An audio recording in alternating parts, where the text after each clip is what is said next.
For centuries, the night sky has symbolized peace and wonder, a place of discovery, not division.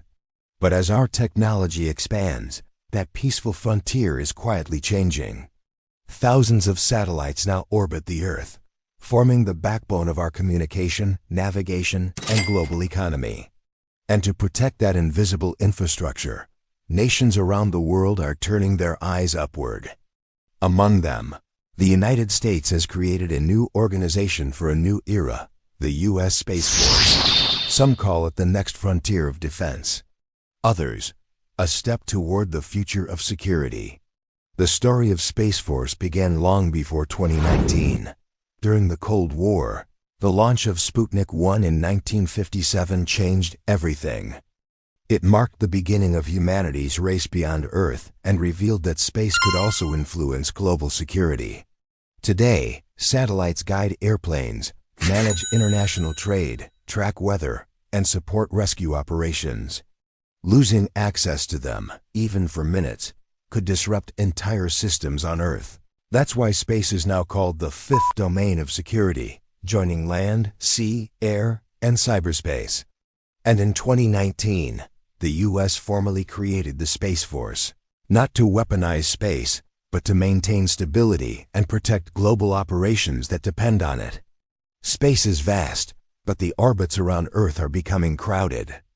Thousands of satellites share limited space, and each one must avoid debris and collisions. Another challenge comes from interference, whether accidental or intentional.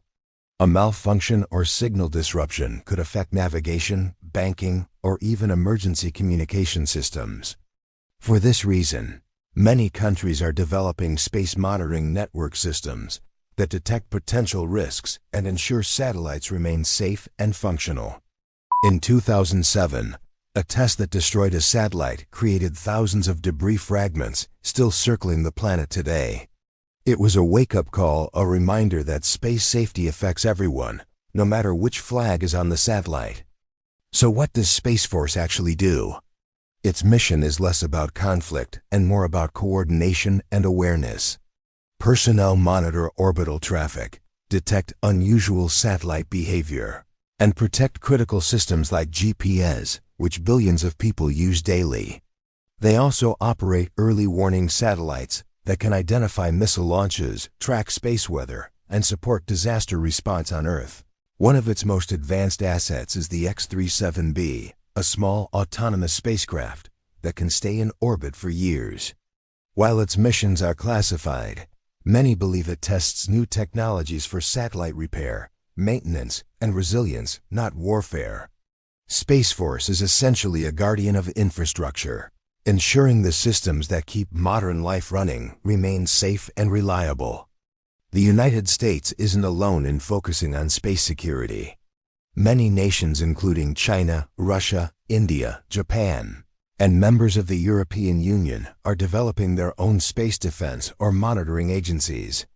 While their approaches differ, the goal is similar: to ensure that satellites, research missions, and communication systems stay protected in an increasingly complex environment. International cooperation also plays a key role. Projects like the Artemis Accords and the UN Office for Outer Space Affairs aim to promote transparency, safety, and peaceful use of space. Space, after all, belongs to no single nation. It's a shared domain, one that requires balance between exploration, security, and responsibility. As humanity prepares to return to the Moon and reach for Mars, one truth becomes clear: the higher we climb, the more we depend on one another. The Space Force represents both technological ambition and a challenge to protect what we've built above Earth without turning it into a battlefield. The future of space will not be decided by competition alone, but by how wisely we choose to share and safeguard the final frontier. Thanks for watching.